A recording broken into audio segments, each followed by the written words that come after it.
Good afternoon, everybody, and welcome to today's Harmony Insights lunch date. My name is Erich Kurschat. I am the owner of Harmony Insights LLC, a company that allows me to work with organizations and consultants using the DISC personality assessment. And a lot of that is being done virtually these days.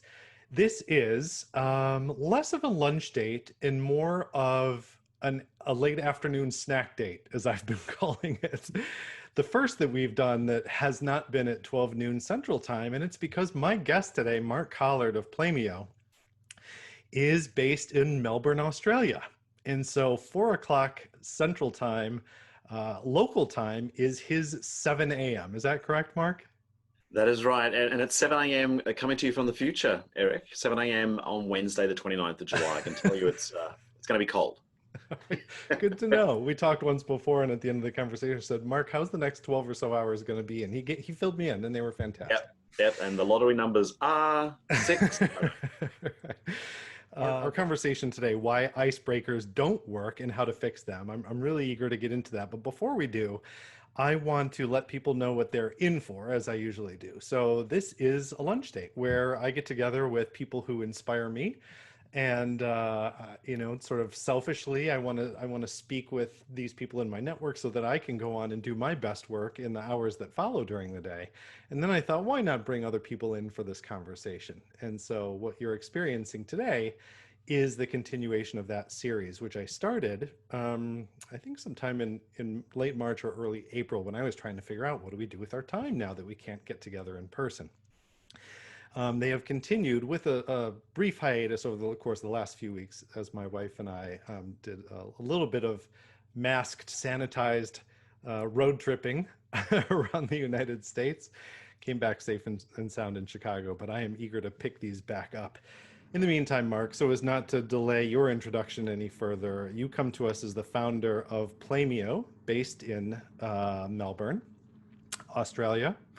And I would like to start out by welcoming you and everybody else and asking you, Mark, why is it the people may know that I choose my guests and my guests choose our topics.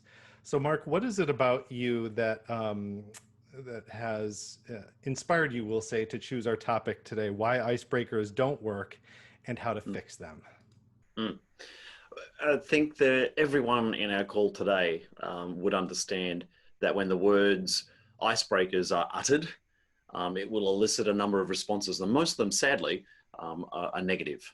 I have very vivid memories of my own experiences when I was younger through youth groups or school camps, and then certainly when I entered the corporate arena, when icebreakers were conducted. The implicit understanding was that it was something you just put up front, not necessarily waste time, but it was kind of frivolous. We were meant to do it before you get to the content. And yet people would reel, they would pull back from participating, and that was never its intention. And I have a particular memory of presenting at a conference in Singapore many, many years ago, where I was often stage left. No one could see me in the wings. The MC is about to introduce me onto stage. I'm the warm-up act effectively for the keynote speaker. And it's like, all the way from Melbourne, Australia, here is Mark Collard, who's going to do some icebreakers. And at that point, the audible groan from the audience was deflating. Right. Now, they hadn't seen me. I haven't done anything. And so I know they're not complaining about me, because I know I'll be able to turn that event You're around. going to bring your A game. Exactly. But they were complaining or groaning about their past experiences, because generally speaking, a lot of people don't understand how a good experience can break the ice. They're often working with ice makers, not ice breakers, as I call them. And so, not that it was my mission in life, but because I love group games and activities to help people connect, I really understood that of all the games and activities, these are the ones, the icebreakers, as people call them, were the ones that most people were familiar with and were probably using the most often. Because not everyone's using DISC or team building exercises or trust building, but most people, even in a standard meeting, have an icebreaker. And yet often they're just a poor excuse of not knowing what else to do. So that's why I thought this topic was particularly useful, because I could share my own experiences of what actually makes an experience effective at breaking the ice. and point to lots of resources as well. Now, certainly you and I have not met by crossing each other on the sidewalk, given how far apart we live.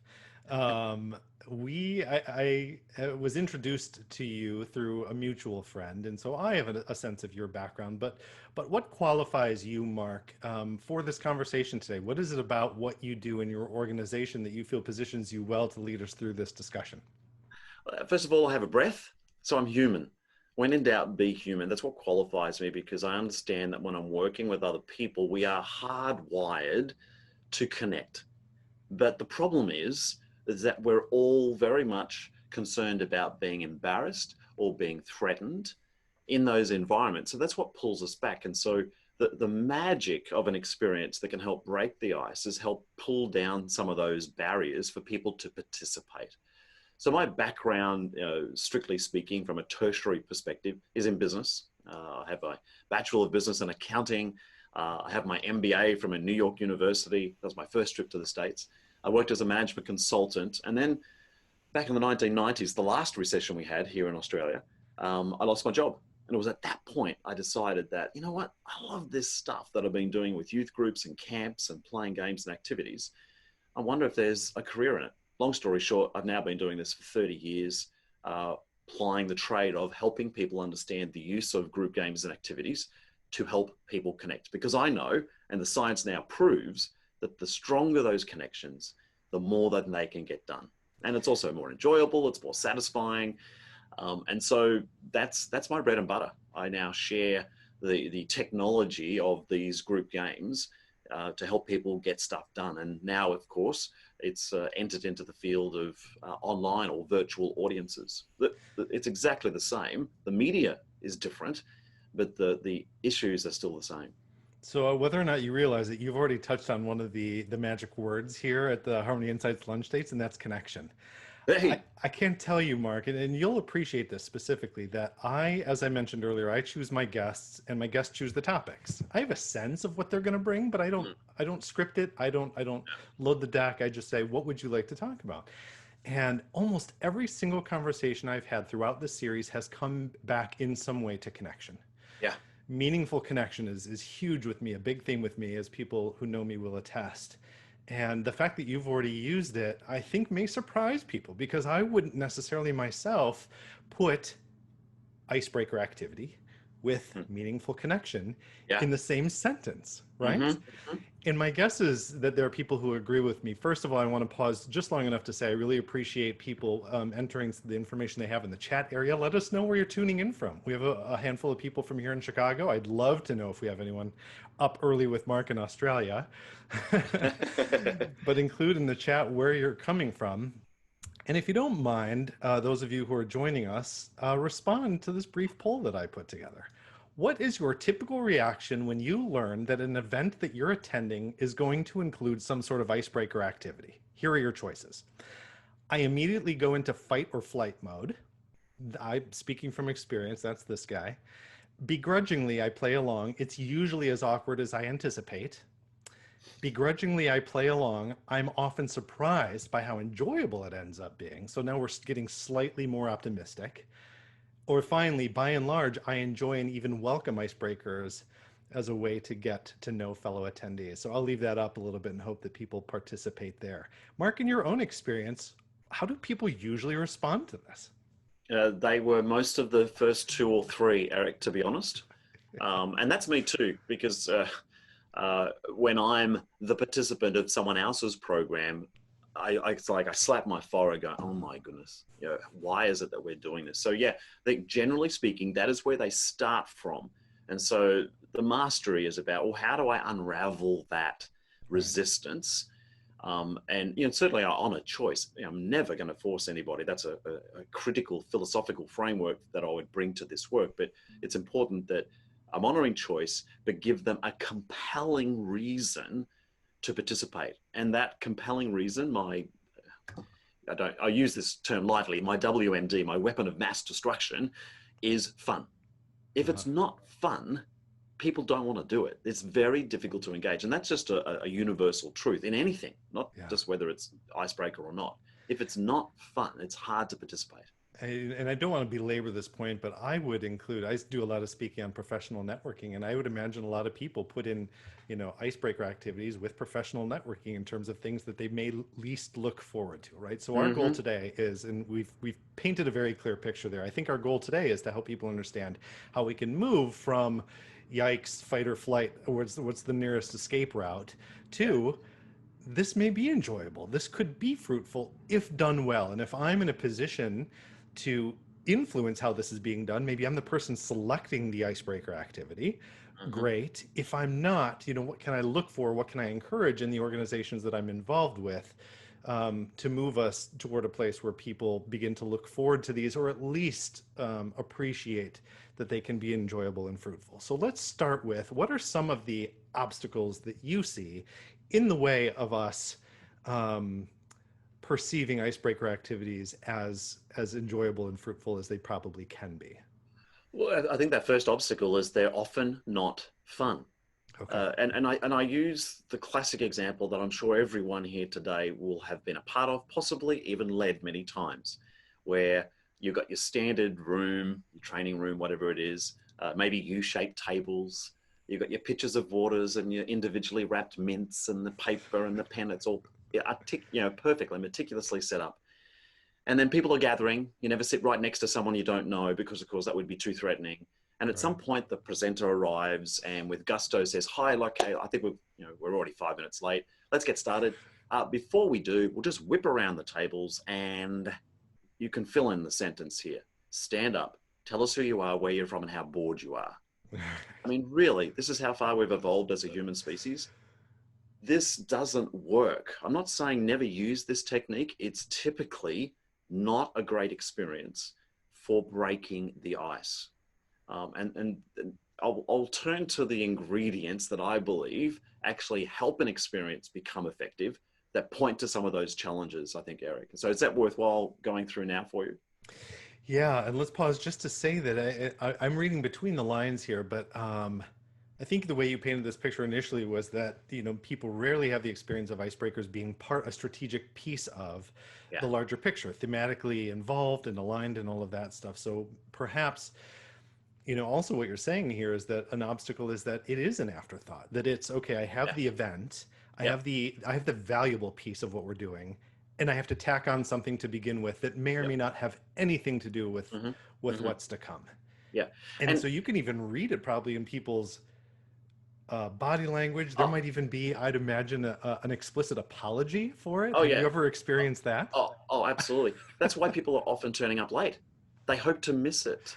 They'll have the good excuse of, "Oh, I've just got a quick phone call. Got to go visit the bathroom. Got to grab myself a coffee." Um, uh, yeah, so fun. People aren't often necessarily wanting to avoid the fun. It's Yeah. something else because it's not often fun. So that's the first ingredient for me. Like when you look at any experience, and I'm really quite clear about my language. I don't often talk about play an icebreaker game. It's about an experience that will help break the ice. They are two very different things. And so an experience that helps break the ice has to be fun because fun is disarming. It's also contagious. When people are having fun, it's something that others want to be a part of because it's really hard to look cool when everyone else is having a great time. If you're just off to the side and everyone else is having a great time, it's really hard to continue to look cool. So the first critical ingredient is it has to be fun. And that does not mean you have to be a comedian. I'm not. It would scare me silly to be a Yeah. stand-up comedian. But it's the humor involved in the interactions that occur with people. And sometimes there is some witticisms that can occur. But that's the fun I'm referring. It's the nourishment of one's soul that is what's lacking in many of the icebreakers that facilitators often use, is that they're not often fun. So the first thing, it's got to be fun. Two, the second thing, it's got to be highly interactive. So let's just take the example of zipping around the U-shaped table. First of all, it's not fun, except for the class clown, who will use this as a stage and just makes everyone else feel a lot less comfortable. And it's not highly interactive. Yes, maybe each person has an opportunity to share, but they're all too busy thinking about what they're going to say. They're not listening to you. So there's no form of interaction here that's worthwhile. So the second point is find experiences that invite and I'm really clear about my language here, Eric, invite people's interaction. You know, if they choose not to, that's fine, particularly if the activity has no relevance to the topic. And that doesn't mean your icebreaker shouldn't be, but it doesn't have to be. It's about helping people connect, because the more comfortable they feel, the more they're going to lean into whatever it is, the topic or content that you're going to cover in your session. So, how about this then? We've already established that people can have a very visceral response when they even Uh-huh. sense that an icebreaker is going to take place. Mm-hmm. Do you recommend sort of a very specific language that you build up to the icebreaker with, or do you just Yep. jump right into it and not even Uh-huh. give people that chance to respond physically to what they're about to Yep. experience? They always have a chance. I always on a choice, but we did not do this today. This is an really unusual meeting for me, in that I always start with what I refer to as the unofficial start. It's a term that I've coined to help people understand that 5 or 10 minutes before the meeting or the Zoom or the training, the room is often available, and I will have something for people to be occupied, to keep them productive, provide them with opportunities to interact that are always fun. And there are several choices for them to engage with. And here's what happens. This is that as they're doing that, they're now interacting with other people. And it could be a simple puzzle, it might be a video I'm showing. Sometimes I just read a story that's funny. People sit down and listen, they are engaged. So any strategy that productively engages people is what I refer to as that unofficial start. So it happens without them really even thinking about it. And before you know it, we're 5 or 10 minutes into the hour and we're on our way.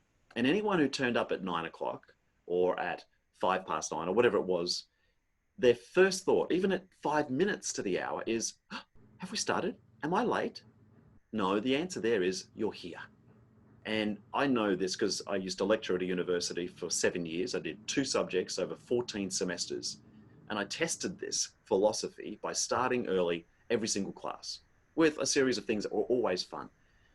Each semester had 14 weeks. By about the 4th or 5th week of every semester, I never had another late student. And not once did I ever say you have to be here on time. The key here was that I wanted them to be motivated to turn up. The reason people groan in the audience in Singapore when they hear icebreakers is that they feel they've been forced into this. There's no way out. And so when you provide choice and you give them a compelling reason to want to be a part, it has to work. So that's where that fun and that interaction comes from. The third point, the third step, that ingredient is it's got to be non-threatening. So go back to our U-shaped tables. What is the number one fear most humans have? It's public speaking. And yet, somehow we believe getting people to stand up in front of a group of people they've never met before and saying who they are and talking about themselves, even more threatening, we thought that was a good idea. It doesn't work. And I've seen this, and this has happened about a year or so ago, where I was a participant of a program. A professional speaker did this in his first 3 minutes. The first person passed. This is in a public speaking seminar. First person didn't even want to get up. It's, oh, I don't know, just go on to the next person. Yeah, because they were not comfortable. Right. So it's got to be fun, highly interactive, non-threatening. The fourth point, the fourth really important ingredient is it's got to be simple. If you're going to spend a minute, even a minute doesn't sound like very long, but if you have to spend a minute to explain what's about to happen, people disengage, especially if you're working with young people. And I have a big history of working with young people, very quickly understood what engaged people quickly or not. So if it's simple. Now that whip around the table strategy, to be honest, of all the 5 ingredients, this one, it probably ticks the box for. Yeah, the instruction of standing up and talking is relatively simple, but the process by which you achieve it isn't. It's not, it's very complex. The fifth piece is it needs to be success oriented. What is your success? In my case, and certainly in the context of our conversation today, Eric, is connect. It invites people to connect. So those unofficial starts or the actual experiences I'm using to invite people to connect, it needs to be about those opportunities to find out more about others, to have fun, to laugh, to share about something you have in common. Oh, you like dark chocolate too. So do I. Mm-hmm. There's a billion different ways you can invite that. I'm happy to share some ideas, but they are the 5 pieces. For me, that's what makes an experience. I'm really clear about my language here. Any experience that helps break the ice will be fun, it'll be non-threatening, it'll be highly interactive, simple, and success oriented. I love so much about that. One of the things I'm thinking about is sort of how you talked about setting the stage. I'm not sure that you use that language, but sort of the The unofficial unofficial start. start Yeah. is, and as a facilitator myself, I've seen, for example, some facilitators put out Lego or building blocks or something on the tables for people to engage with, not only prior to the start, but throughout. Yeah. That's something that scares the bejesus out of me because I want their full attention. And if I see Uh-huh. somebody playing with Lego, I'm immediately assuming that they're disengaged. And what I've learned from people is, given different ways of learning, Mm. I've had very specific individuals come up to me and say, that was so helpful because it gave me something to do with this access energy that Oh, I bring yeah. Yeah. to our time together. And had there been nothing there, I would have been so anxious about what was Yeah. going on or so distracted. But Yeah. what you saw as a distraction in me playing with this thing, Yeah. for me, allowed me to channel my energy in a way that allowed me to actually listen to in ways that I might not have Yeah. otherwise. And let's go a little deeper on that, Eric. I won't speak to playing with Lego during the course of your Yeah. presentation. I get that that could be distracting, but also useful for others. Let's talk about the beginning. When I lay out a series of experiences for people, it might be a puzzle, it could be a book, it could be a video, there could be a variety of things going on. The powerful part about this is that the focus is not on this, but it's on the card or the puzzle or the book. It's much easier for me to interact with you, Eric, when we're sitting side by side playing with something that's focused on the table and we Yeah. chitty chat. It's like, oh, so where have you come from? But you talk Yeah. about all the pretty superficial stuff, but the focus is on something else.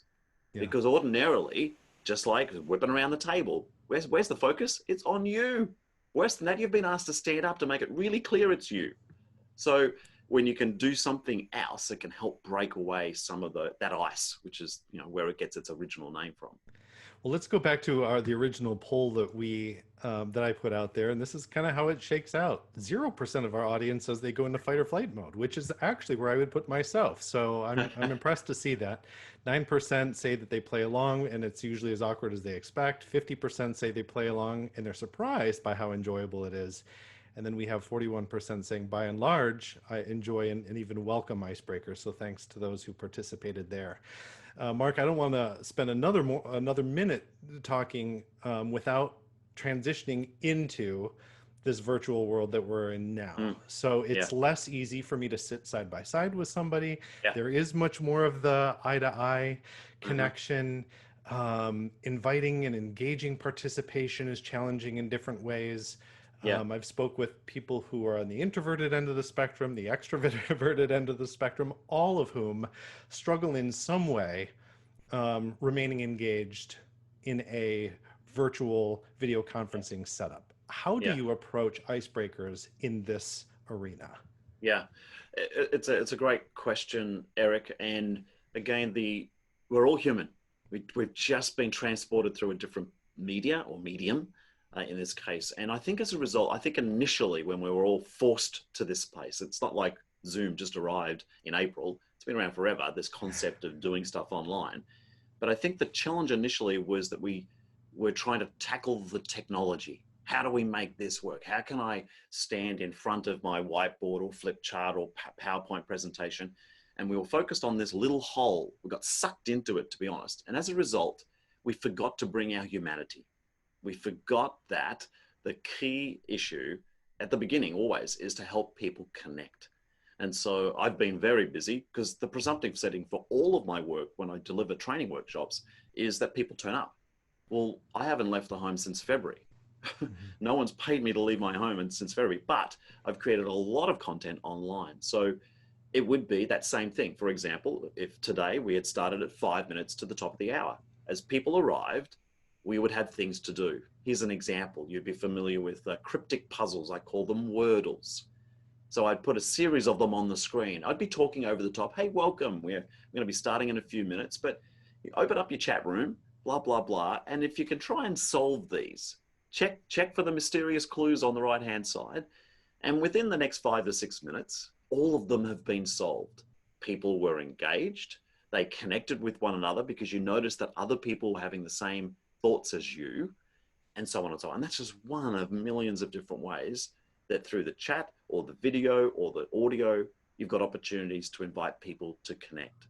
So And it it doesn't also gives a reason for people to turn up. it doesn't sound like you have to go out and find some really expensive technology. You can just use what's already available to you in the platform you're already using.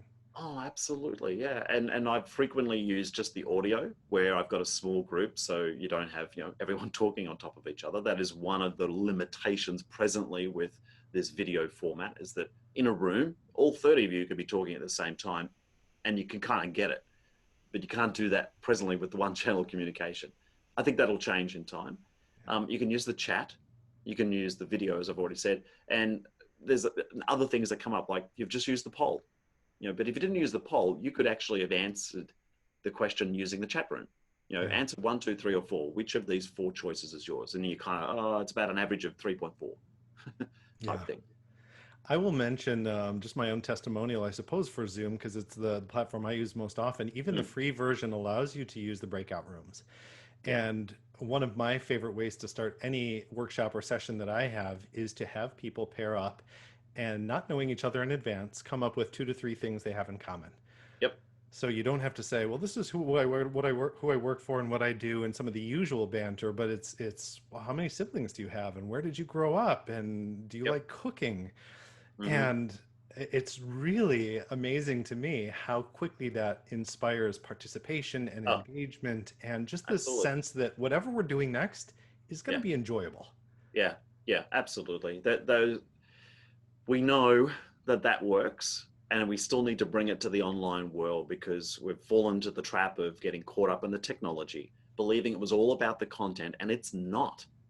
For example, if you rely heavily on PowerPoint slides, and I do keynote speaking around the world, I'll use a selection of slides, but when I'm live, the focus is on me and the periphery are my slides. But when I transfer it online, suddenly I'm just this little thumbnail in the top corner Right. and my slide is king. And if they don't change every 20 seconds, people are going to quickly disengage. Yeah. And so you need to really think carefully. And I just did a hour-long keynote last week for a group in Ireland. Not one bullet point in the whole presentation because it's not necessary. We're just Yeah. being lazy. If you're using bullet points, it's just laziness Yeah. because we think that's what you do in the in-person setting, but it does not translate when you go online.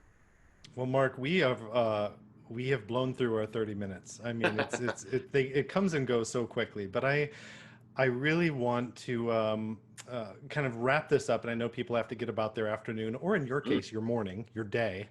yeah, People are going to want to find out more about you, what playmeo does, the resources that you have, and I will say that we'll share some of the things that Mark has referenced in this conversation and things that he hasn't. For example, the YouTube video he has up that has over 4 million views at this point, which is just a riot to watch. Um, where can people connect with you yeah. online? So the best way, I suppose, is to go to playmeo.com. We have created this massive online database of group games and activities. So if you're looking for simple little icebreakers or energizers to really substantive team building experiences, there's over 400 there that come with video tutorials and a ton of other really rich content. There's tons of stuff there that's free, dozens and dozens of activities, no opt-in, no one will ever know about you. Knock yourself out. So check that out. If you like having your phone in your back pocket, download our free app. Again, completely free, no in-app purchases. It curates all of the free stuff to be on your phone. So if you just plug in the word Playmeo, it's 7 characters, Playmeo. You can just download that. And then, as you said, that we have hundreds and hundreds of activities of these experiences. Again, presumptively, it's all been about in-person settings until recently, where we've illustrating what these actual activities look like, feel like, and sound like. So they're probably the quickest ways for people. We've got books. I've written 5 books in my time as well, but they're the quick ones to start with as well.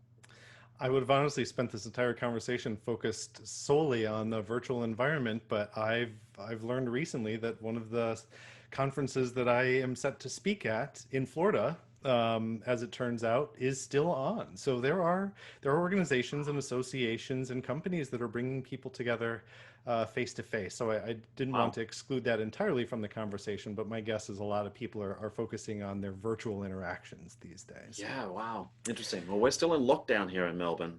You cannot go outside your house without a mask. So Oh yeah. we've done a exceptional job at managing everything, but yeah, we've gone through our second wave now. Yeah, yeah, that's it's the people are dealing with quite a bit these days. That's Mm, part of the whole picture, huh? Well, mm. I want to thank everybody. If you need to go about your afternoon, you're certainly welcome to. Mark is gracious enough to spend some additional time with us. For Yeah. those of you who may have questions before you go, I just want to mention if you enjoyed this conversation today as much as I have, you can register for additional Harmony Insights lunch dates that are coming up throughout August and even a couple in September at harmonyinsights.com/lunch dates.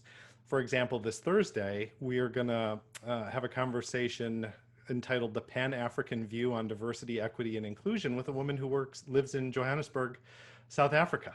And I am really excited. Over 75 or so people have registered for that so far. It's going to be a great conversation with somebody who is bringing in a perspective very much steeped in apartheid and a history of apartheid. So I can't wait to talk with Mafota Safali on Thursday.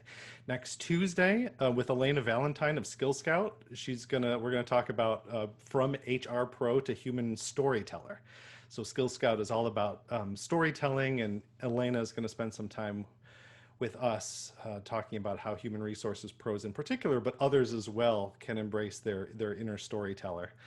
Next Thursday, then, Blended, the strategic application of work from home lessons with Dr. Melanie Peacock. So as some of us are returning to the workplace, how can we take what we've learned by working from home back to the workplace to the benefit of our organizations and our teams?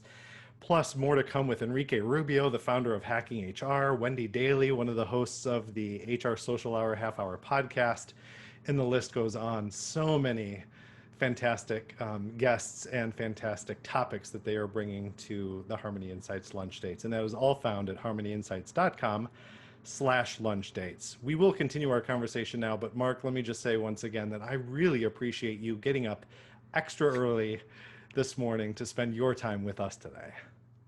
Absolutely my pleasure.